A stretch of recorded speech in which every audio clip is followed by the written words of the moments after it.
weltare ɓiɓɓe fulɓe andu diine maɗa fedde heblo sukaɓe africa weltare tv takkusana yoni to ndulumaji dembe to ndulumaji funeɓe to guijilon to sadela to wudduru to keeɗele to aali wuure to wuro moolo to añemeje to hoore fonde dabiya odeji ko on takkusan juula ha to galle ceerno mamadli to dunga ko on takkusan kadi juula ha to galle ceerno aliou thiam to wuuro sogue ko taari ɗum kala ene jeeya e gardini kabaruji men to leydi mauritanie mohamed cheikh el ghazwani hoorejo gendi mauritanie tawateɗo e jillu mum to riyad taw ene yimo ko taw to riyede somme hakkude kay ko faati e gonka hakkude palestine e israel o wawi joddade toon noon e ardiɓe leyɗe kewɗe to leydi sénégal Macky Sall hoorejo gendi sénégal bismanoɗo kay e somme taw ko somme ko faati e to riyad to arabie saoudite o heeɓi toon jeenari mawde no feewi taw ko ummorade e ligue islamique mondial gam yidde weltindemo kay e darde makko darni winderde kala to leydi mali population mo kidala hewɓe kay puɗɗima dartude koye mumen puɗɗima dogde jaltude leydi wuuro ngo ɓe hen jaɓini to gawo heddiɓeɓe ko ɓuuri hewde jaɓini ko to leydi algérie habaruji men to leydi Ghana ko joueur international ghanéen taw ko pettannoɗo e ndera club goto to Albanie kañuma wasi fittade mum e saaha o fettanno match hakkude e nder hakkude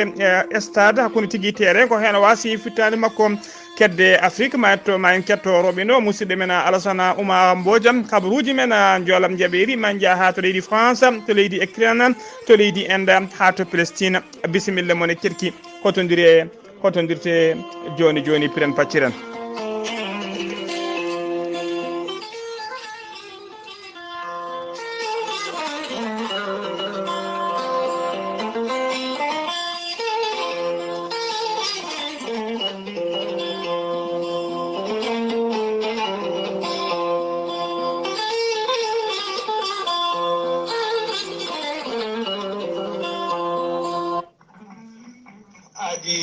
aadi salade aadi ɓuuri fittude aadi ceerno Djiby Sy wi ko fittata aadi mo aadidiri e jande weltare ɓiɓɓe fulɓe andu diine maɗa weltare tv ceerno Djiby Sy ko wittiyanke leɗɗe ko safriyanke safruji fina tawa ceerno Djiby Sy ko jaadindo ɓala walla e denawal kala ceerno Djiby Sy ko laaɓɗo reedu malaɗo woni omo safara rafiji kewɗi ɗi jiiɗa cirol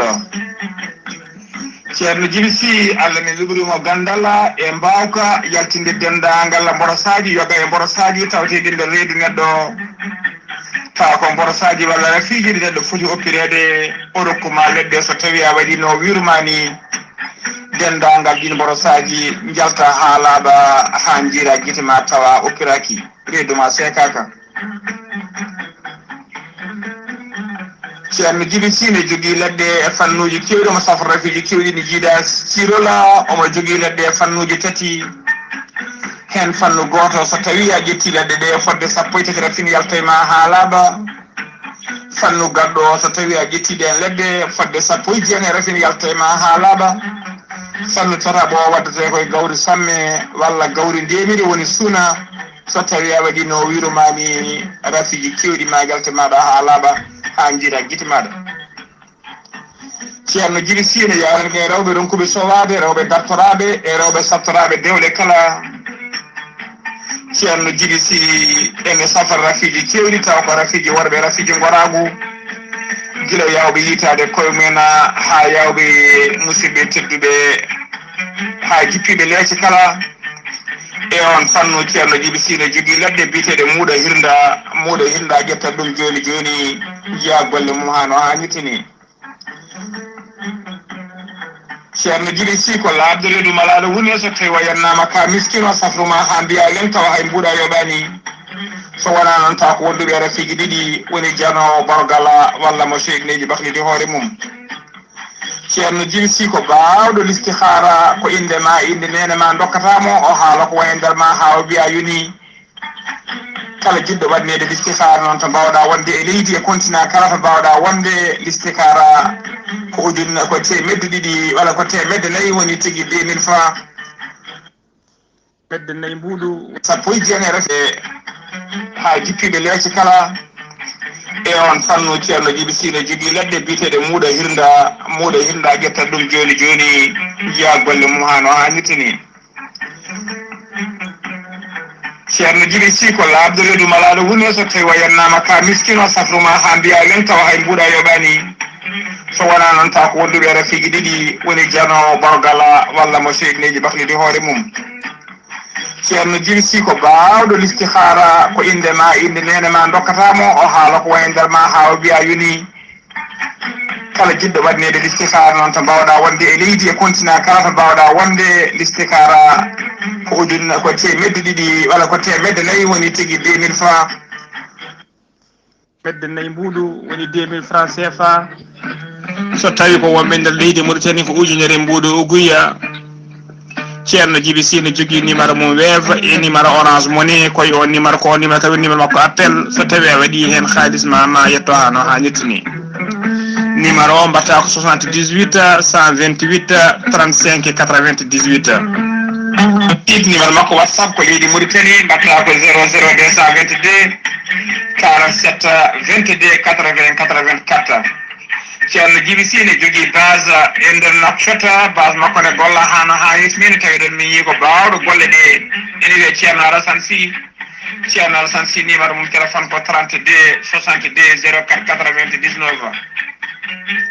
ceerno Djiby Sy ne tawi oɗo saaha joni to Agnam Siwla galle makko ne tawi Dande Goudron.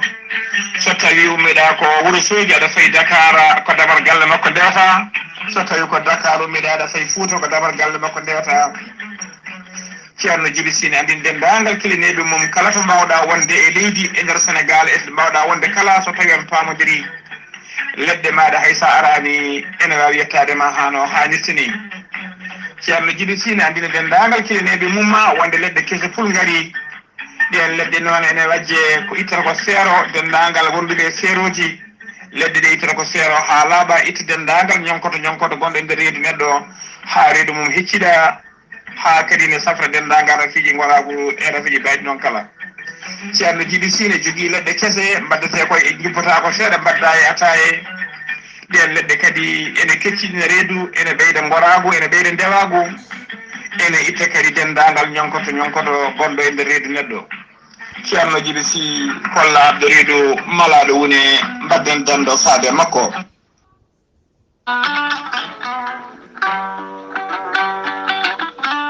gorel te ko haako moƴƴo iwru ko tokkore dinnoro ari ko wallude e safrude ha moni kala yiito hen hoore muɗuma. gorel te ala effet ala hewam a ittat ko jamireɗa mbaɗa e ndiyam ngulɗam aɗa yara aɗa yiito cellal ɓandu maɗa.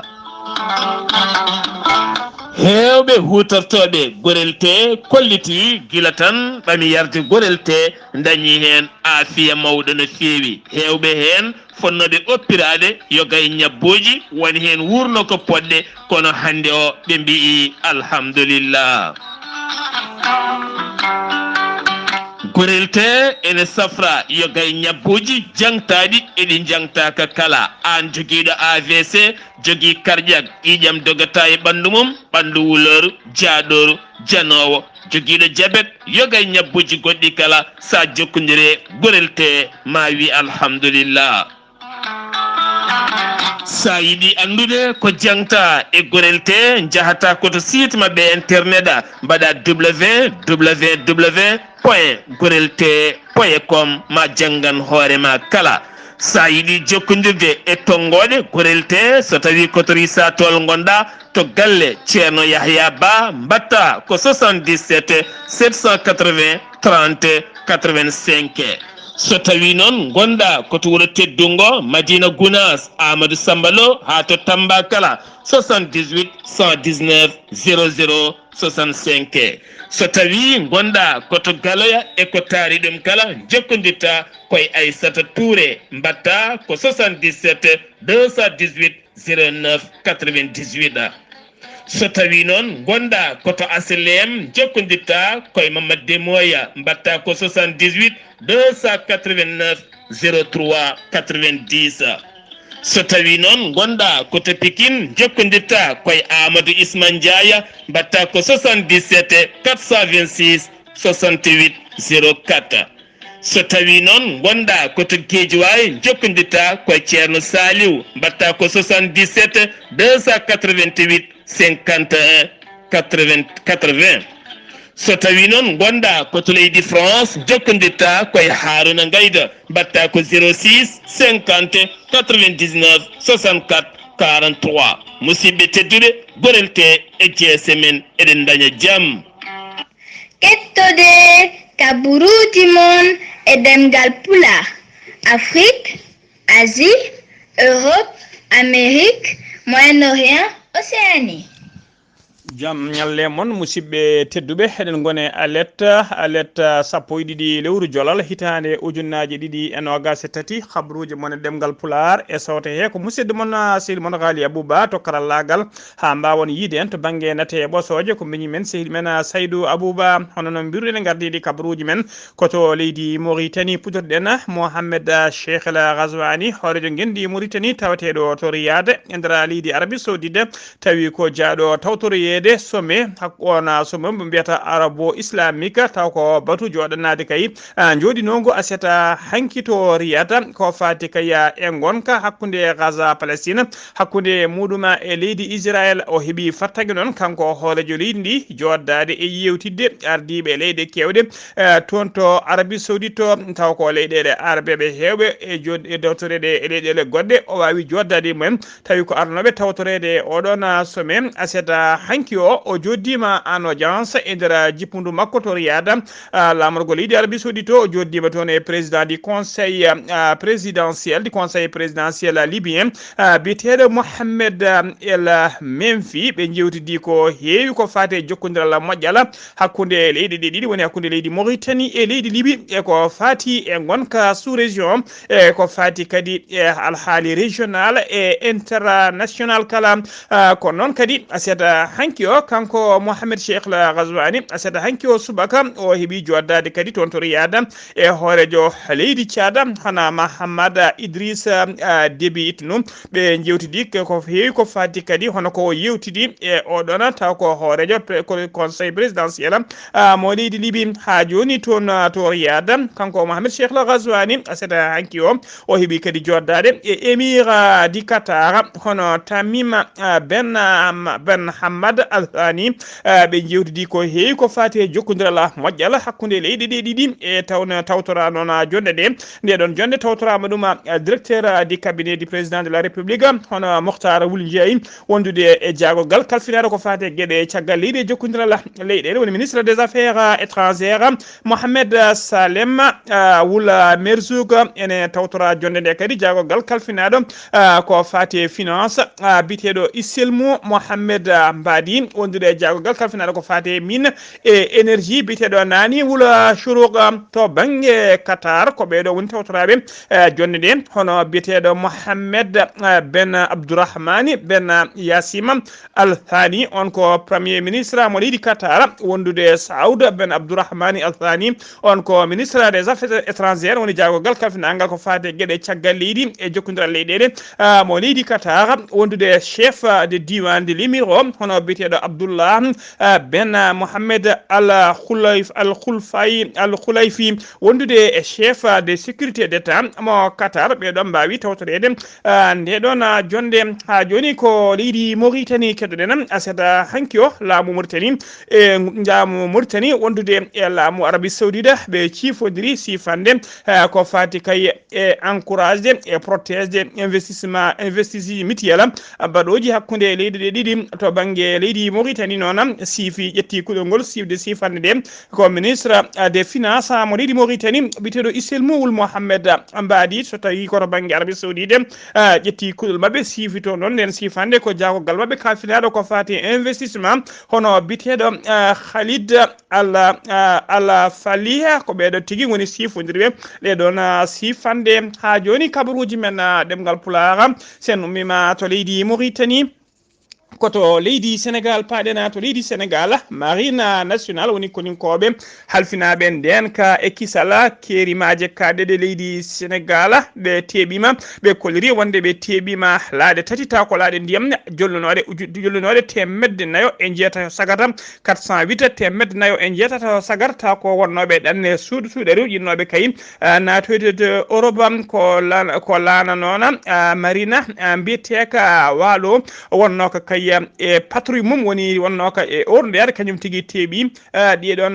laaɗe tati ɗum noon ko ɓe jiita ko aseta hanki sappo e goo lewru jolal hitande ujunnaji ɗiɗi e nogase tati siftinde on noon e nder nde ɗo hitande tan ko hitande nde dari 2023 faade joni marine nationale ɓe koliri wonde ɓe paabima fodde ujunnaji jeetati e temedde joyo migrant taw ko yinnoɓe wadde ɗanne suuɗere ɓeɓe dangi ɗumen e nder maaje kaɗeɗe leydi Sénégal ɓe gartir ɗumen kay ha e juuɗe kureji mumen to leydi Sénégal ha joni keddoɗen jaydi yankoɓe taw ko sitta woni jayde witede allo Sénégal takkunoɓe kayem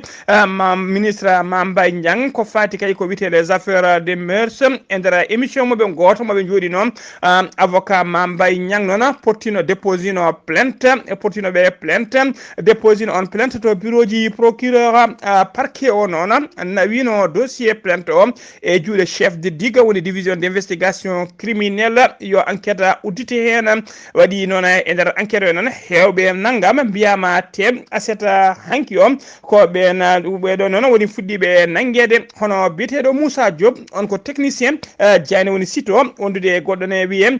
Mayana Lo kañum woni président directeur général Diagne ne wondude goɗɗo ne wiye Daouda on ko caméraman site o e goɗɗo ene wiye Papa Yali on ko présentateur wondude goɗɗo ne wiye ɗiɗo waɗɓe hen goto ne wiye Ndeya Astouba e goɗɗo ne wiye Lamina Dieye ɓeɗon ɗiɗo sakket ɓe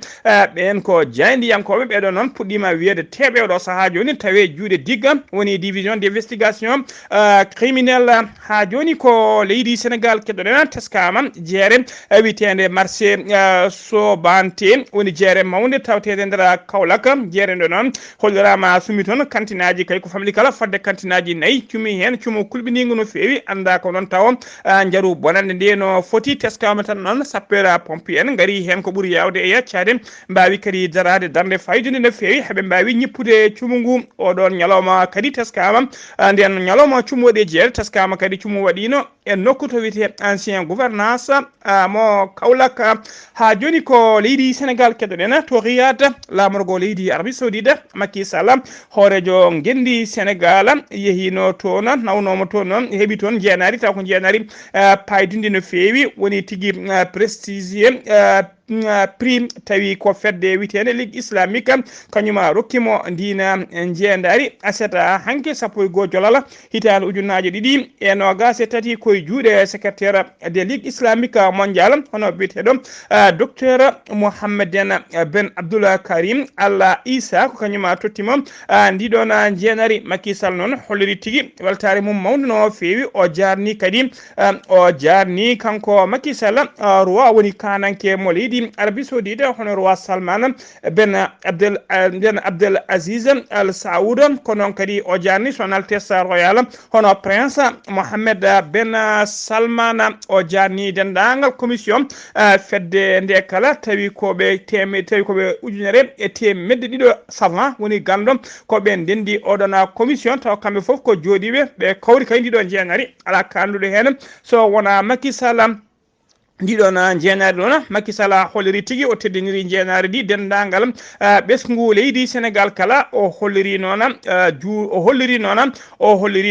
julɗo wawde julɗo kay wawa hebde jeenari ko foti noon ndiɗo jeenari julɗo wawa hebde ko ɓuuri ɗum e ɗo aduna ɓurdi kay neɗɗo ɓuuri oɗo aduna julɗo wawa hebde jeenari ko ɓuuri ɗum o wi noon o anda noon kanko Macky Sall hol golle ɗe o golli ha kay o wawi hebde ndiɗon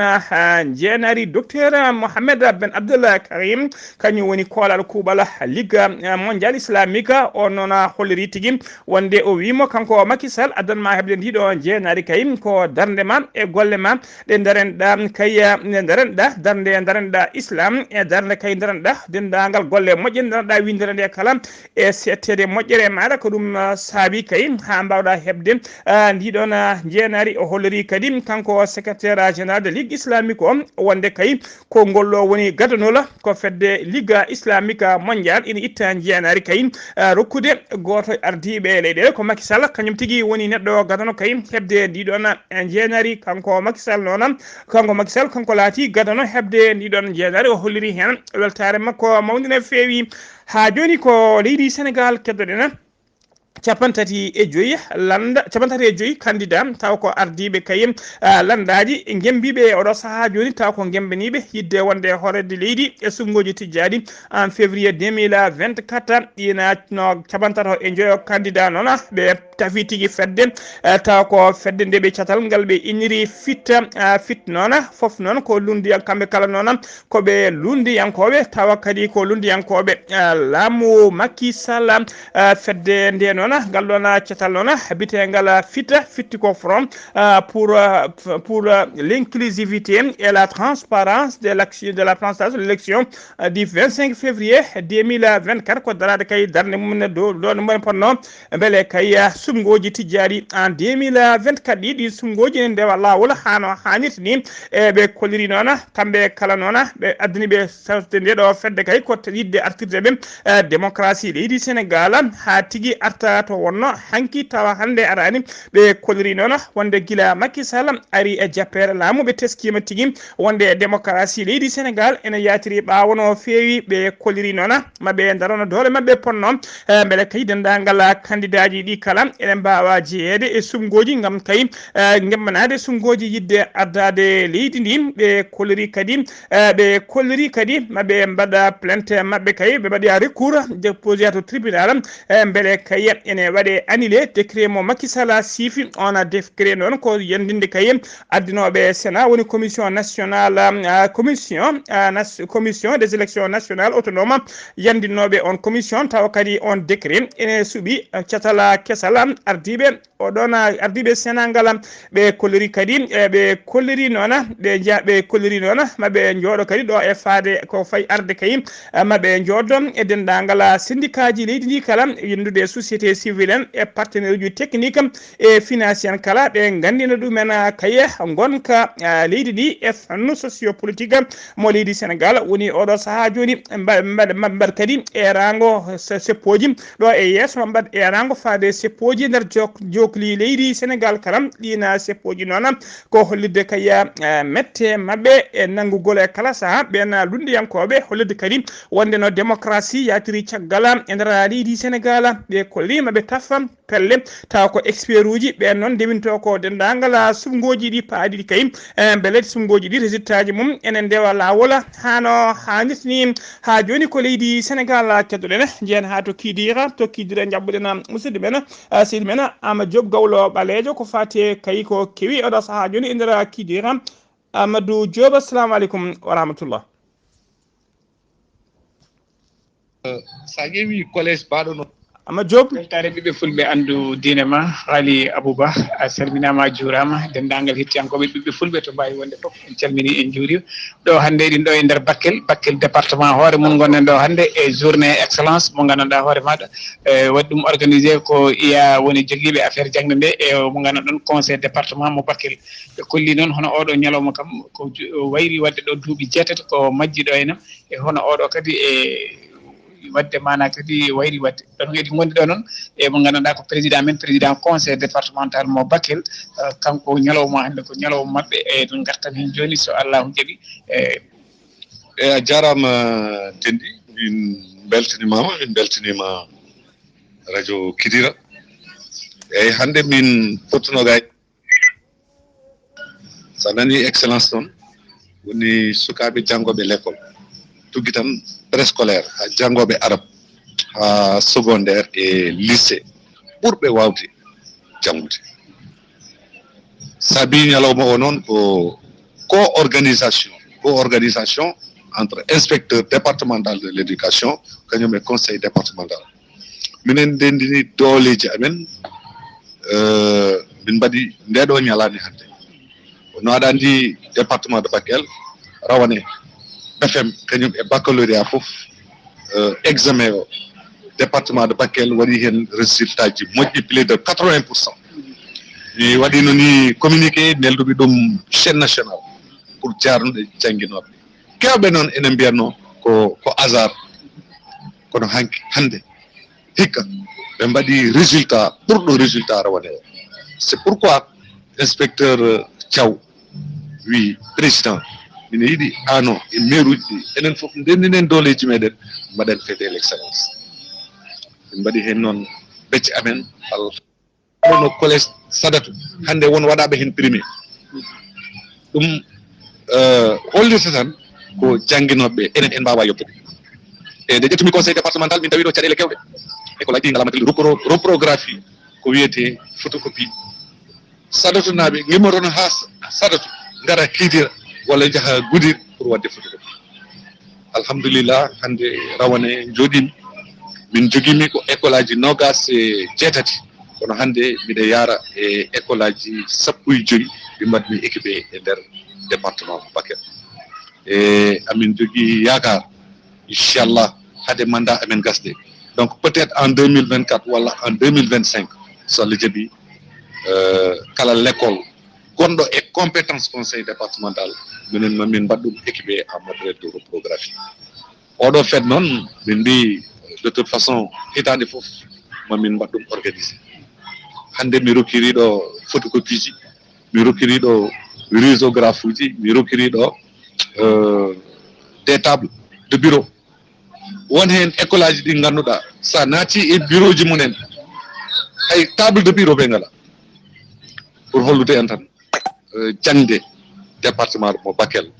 won to min tawi ɗum situation musɗo kono alhamdulillah amin jogui yakar mataw ɗo hade mandat amen gasde inchallah caɗele ɗe min mbawa gaynude foof kono ko heewi hen ma us inchallah o mo guinniɗon ñalawma o hande eyyi oɗo ko le général Boubacar Camara jibinande Bakel aɗa andi département de Bakel meɗen hebde tan ko général goto woni le général Sow on yino ha woni ni chef d' état major général des armées saɗa waɗa fête excellence a addan neɗɗo mo ganduɗa ko katante ko exemple ko référence mbaɗa ɗum parrain ɗum addani min addude le général Camara min mbaɗimo parrain beele sukaɓe ene ƴettamo comme référence e amin ñagonomo Allah kankone nde o wonayta chef d' état major général des armées par ce que département de Bakel ko ɓundu e Gadiaga sa wi ɓunduke noon walla a wi Gadiaganki tan a wiyan cusɗoriɗo a wiyan pinɗo a wiyan bawɗo janggude domaine mo natɗen hen foof enen ko excellence tan keɓeten en tout cas min beltima min beltanima noon radio Kidira no feewi par ce que min jii kala to activité waɗi e nder département he amin jiiya toon radio Kidira amin jiiya toon monsieur Diop min beltanima on te so Allah jaaɓi mamin jaggu e radio Kidira ha radio Kidira ene wawa hettede au niveau international. Allah jarama oɗo woni omo ganduɗon ko Mame Pathé Sy président conseil départemental ɗum noon Ghalii Abuu weltare ɓiɓɓe fulɓe andu diine ma no mbiruɗen ni ko o journée woni ɗo hande e ñalawma men hande aset ɗo to Bakel ɗo enam ko beltiniri hen département Bakel o foof ɓurɓe wonde woɗɗude e ladde nde foof hande keeɓi ɗo enam primaji ɗi gandanɗa hoorema vraiment ko weltare mawde guila e defte tan ha e weloji ha e taaɓe ha e bureau ɗa photocopie ji fof ɓe gaddi ɗum ɗo hande pour wawde weltinirde sukaɓeɓe ɗum ɗo noon kadi koye udditorgol école gonɗen ma naf sukaɓeɓe kanko président conseil départemental kadi cukalel ɓurguel yaltude e département o holli ngel ɗon cukalel kadi kanko mawo jogo jangde magguel hanguel heeɓa baccalauréat kala ko ngel foti sohlude cahier walla bic kala kone jangguire e nder école omo jogo ngel ɗon cukalel ha heeɓa baccalauréat mum ɗum kanko président kadi o waɗi ɗum kadi o jaggi ngel cukalel kadi keɓɗo premier ko suka debbo kañum ne wiyete ko ummo e jaggi kañum woni premier e nder département foof e ɗum taki kanko ne o hollimo nde ɗon weltare wallude jinnaɓeɓe haw heeɓa bac kanko jogui kala kone e défi foof ko faati affaire jangde makko weltare ɓiɓɓe fulɓe andu diina ma seydi mon musidɗo mon Aboubacry Diop lolirɗo gawlo ɓaɗeji hannde noon ko ɗo e Bakel Sara Demba yo Allah hokku en walde e jaam on jarama allahumma amina Seydi Diop eɗen mbiya on tan dendagal commission ngaji garoji toon en mbawa holludeɓe golle ɗe HSA fuɗɗi go jollade kay ɗiɗon école aji payɗinde feewi mbaɗaɗi to Kidira beele laamu ngu e pelle ONG ji ɗi kala en mbaɗa hen juuɗe mum beele golle ɗe ene gasa école aji ɗi puɗɗo golle mum hano hannirta ni kabaruji men ɗemgal pulaar sen ummima to Bakel mbaɗen taɓande mawde jeena ha to Ziguinchor ciftoren musidɗo men sehli men Amadou Isaga Kébé ndon ɗemmo kanko e dendagal mayɓe julɓe kala sen ummima to Ziguinchor koto leydi Mali paadena fama woni force aux armées malienne ɓe kolliri aseta hanki o wonde kay ɓe pirti ha sori ladde ɓe bonni taw ko ligne défense ko barrage uji ɗi groupe aji armée terroriste ɗi mbanno taw ko natirde kidal dirpa noona holliri wonde koninkoɓe Mali koninkoɓe Mali jori e mabɓe bomboje kadi ɓe tawi kadi wonde ɓe taw kadi ne wondi professionnalisme woni e kala saaha mo mbaɗata bombardement eɓe mbawa kay toɓɓude taw ko terroriste uji en ɗi tan e ni groupe aji armé ɓe mbawa kay tarade dendagal ɓen taw ko civil en woni jambureɓe population kala ɓe mbawa tarade ɗum hano hannirta ni kamɓe fama noon eɓe eri population kala nde saloto propagande nde rentoto salo propagande mo sebbitiɓe e groupe aji armé ɗi mbaɗata e kala saaha beele kay taw ala ko woni fadare mumen so wona yidde tunwinde inde fama woni forces armées malienne ha joni koye nden falde keɗoɗen to Kidal population mo Kidal en tawi tigui e kayamɓe en e fayre mawde no feewi kayen yimɓe hewɓe noon puɗɗima kay oɗo saaha joni dogde yaltude wuuro ngo dartude koye mumen guila kay fama fuɗɗi kay woni forces armées malienne fuɗɗi kay bombardude base uji e nokkuji taw ko terroriste e pelle tigui groupe aji armé ɗi goni hewɓe mabɓe noon kolliri tigui ene jogui kulhuli kay ma garmi gara ɗamni wadde kay hakkude mabɓe kamɓe pelle joguiɗiɓe woni CMA hakkude mum e fama CMA noon fuɗɗima bonnude réseau ji téléphone aji e mobile aji e nder wuuro ngo teskama noon yimɓe hewɓe oɗo saaha joni guila e notable uji ha yimɓe mawɓe no fewi puɗɗima dogde wuuro ngo ɓe hen jalti Kidal ha laaɓi payi gawo heddiɓe ɓe payi tigui to leydi Algérie ha joni kabaruji men ɗemgal pulaar to leydi Mali ha joni aseta hanki o fuɗɗima concours on concours noon ko kawguel guel kawguel noon ko yidde ƴettude ɓeeɗa wiyeteɓe greffier en chef tawi ko ane session hitande 2023 kawguel guel noon waɗi koto université de Bamako e dow colline mo badala Bougou ardi cérémonie on ardi cérémonie puɗɗugol kawguel guel ko jagogal kalfinagal ko fate ñawoje woni justice biteɗo Mamadou Kassogué e tawtorede commission halfinaɓe kawguel guel ko temedere nogas neɗɗo cuuɓa kañumen tigui cohla en 2023 taw ko wonoɓe greffier en chef kono teskama ko ujunnaje nayyi e temedere capantati e goho candidat woni 4131 candidat kañumen goni gembaniɓe guel ɗon kawguel mbiɗen sohla e mabɓe tan ko temedere e nogas sagata ha joni kabaruji men ɗemgal pulaar sen mima to leydi Mali koto Gana paɗen leydi Ghana ene tawi sunare mawni no fewi jaltugol aduna fettiyanke mabɓe fugu koyngel tawi kadi ko international jowannoɗo to leydi witendi Albanie omo wiyeteno Rafael waddema ko crise cardiaque noon ko ɗum heeɓi e nder match o fettanno tawi kadi ko championnat Albanie ko club makko biteɗo e ñattiniam kañuma fododiranno e kippu goɗɗo biteɗo Partizani ko hen tigui e nder kippu he e nder fugu e nder match he ko hen tigui o waɗi ko wiyete crise cardiaque o waɗi crise cardiaque noon ndeno ƴettama mona wiye tigui cuuɗi cafriɗi o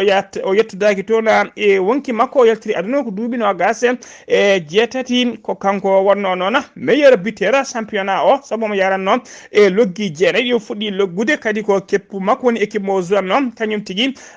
henno yeeso siftinde on noon o meeɗino wadde opération makko en 2020 taw ko opération ɓernde o waɗano wiyanoma greffage ɓernde ko nden noon guila nden ko ɗum wonno ko hutoto noon hawo yalti hene e aduna habaruji men ɗemgal pulaar kedde afrique ma kettoro ɓiɗo musidɗo men sehil men hono Alassane Oumar Mbodj gorko mo sarandogo Alassane Oumar Mbodj assalamu aleykum wa rahmatullah.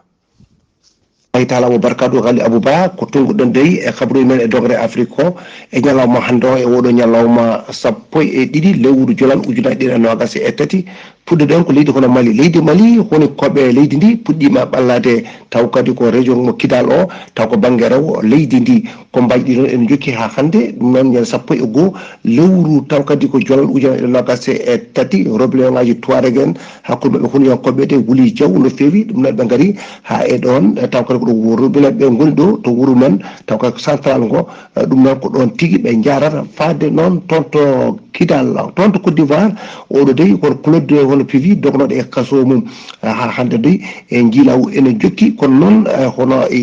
ɓen jibitande kay hono leydi ndi ene kay e ɗon ɗoɓe garata ɗo ene goyti no fewi noɓe jiilotoɓe ni tawno ene muusi no fewi ɓe gara ko ha e nder e cuuɗi eɓe jiilo oɗo amata kay taw kadi ko moftaka ɗum noon waɗiniɓe tan caɗele mawɗe no fewi to Soudan ko mbaɗɗi ene jokki hakkude armée o e paramilitaire en toon to Soudan oni noon holliti wonde kay gueɗe ɗe e guila ñande aljuma 10 lewru jolal ujunaje ɗiɗi tati kono gueɗe ɗe ene muusi no fewi e ɓen civileɓe waddeɓe gueɗe ɗe dawani lawol no fewi organisation noon wi ko toon hayni e ɓen rewɓe ene mbaɗe gueɗe kamtoɗe ɗon no fewi e ɗum noon waɗi noon taw kadi ko gueɗe ɗe gandanɗa hoorema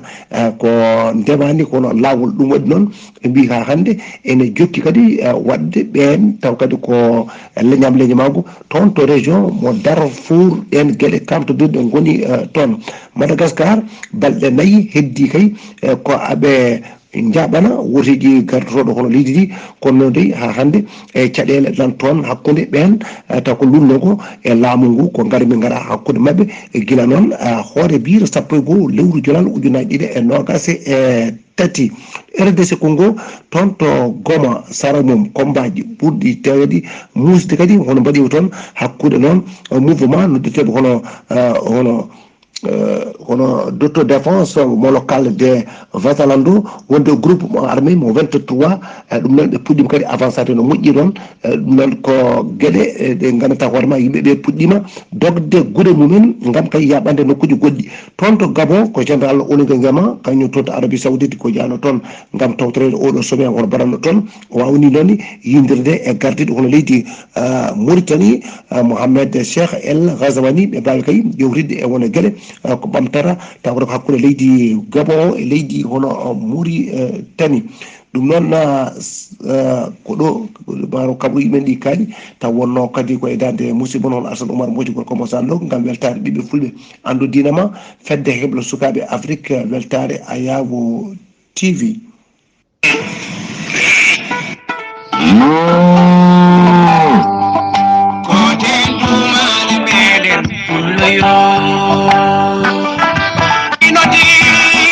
Noti fulɓe notoɗe tabital pulaar Mauritanie golle ma jooɗi Alassane Oumar Mbodj gorko mo sarandogu to takkusana juulama ha to galle ceerno Abou Baydi Sara to ndulumaji ko on takkusana juula ha to galle ceerno Amadou Tijani Alpha Mama Sileyba to kay hayɗi kabaruji men ɗemgal pulaar kabaruji men jolam jaɓeri to leydi France yoga e nokkuji e nder leydi France ene tawe e yolere mawnu no fewi ha tenti noon e nokku région biyeteɗo to pa de Calais to pa de Calais noon e nder temedde ɗiɗi e capanɗe jeeɗiɗi e jeenaya commune école aji mumen koko udditta école aji men udditta altine janggo o e talata ɓaawo janggo école aji ɗi uddinta saabu yolere woni inondation ko préfet département kañuma ɓayini kabaru o uddugol ɗiɗon nokkuji noon koko uddite noon koko faati ɗiɗo école aji ɗi mbi hinde crèche tawi ko crèche aji ɗi gona hospitaliére uji wondude ene tawe hen kadi ene toɗɗi kadi école aji taw ko maternelle wondude école aji primaire collège et lycée kala ɗiɗon école aji koko uddata altine janggo e talata ɓawo janggo tawa saabi ɗuma ko yoolari ko to leydi enda paaɗen to leydi enda ko fodde capanɗe nayo ha capannayo e goho taw ko ouvrier gollotonoɓe kay e mahgol tinel goto ko kañumen on tinel mabbi woni effondrement alede hande sappo e ɗiɗi lewru jolal hitande ujunnaji ɗiɗi eno gase tati on tinel noon ko tinel lawol gonnoɗo e mahede kay e nder état mo état biteɗo outrata kanda ene tawe to rewo leydi enda fodde tinel fodde temedde ɗiɗi métre on e tinel o ko ɗum tigui woni ko yurbiti e leydi derguiti e leydi ha laaɓi taw derguiti koye nder dow ouvrier ji hollirama noon ɓen ouvrier ji wonɓe toon ɓe puɗɗima neldede oxygéne woni hendu fofirdu koninkoɓe kadi koninkoɓe faabu nan darino dolu men ponno beele kay hawde fabade ɓe koto leydi Ukraine paaɗen service de renseignement militaire mo leydi Ukraine ɓe kolliri tigui aleta hande sappo ɗiɗi novembre 2023 wonde ɓe bombardi koninkoɓe wonde ɓe mbari koninkoɓe tato ɓe martabuji towɗi ɓe martaba officier ji taw ko risnaɓe ɓe mbariɓe noon koye bombardement mabɓe moɓe mbaɗi to nokku wuuro witego meeli to polo ene tawe to banggue worgo leydi ndi habaruji men ɗemgal pulaar koto leydi Palestine paaɗen e nder to banda Gaza e nokkuji kewɗi taw ko hôpital uji tawteɗi nder Gaza e oɗo saaha joni laamu Israël na jokki tigui wadde hen bombardement muma kewɗi e majji bonnama kewɗi e majji kadi couraji mumen e ndiyam mumen kala ko kuppuɗi chef e fedde gotago windere halfinaɓe ko fate cellal AD woni OMS organisation mondiale de la santé biteɗo Tedros Adhanom o holliri aleda hande o kay fayre makko mawde no fewi e gonka ɗiɗon hôpital uji e oɗo saaha joni o holliri kadi o taƴodiri aleda hande o ha laaɓi e ɓen ardiɓe oɗo hôpital biteɗo hôpital al sifa ko hôpital ɓurɗo mawnude e nder Gaza on hôpital noon komo koninkoɓe leydi Israël joori e mumen pettoje couraji mum ko kuppi e oɗo saaha joni yimɓe hewɓe oɗo saaha joni fodɓe opérade walla fodɓe fofirde oxygéne mbawa tigui hebde oxygéne docteur eɓe hewɓe kadi ene oppiri toon yimɓe ne cafra yimɓe tawa kadi ko torsoji jogui saabu kay couraji muma koko kuppi musidɓe tedduɓe gasi ha laaɓi ceera ko ɗum ɗo wonno komin tongan noon kabaruji mon e ɗemgal pulaar e sawte he ko musidɗo moon sehil moon Ghalii Abuu so guison sora so tawi koto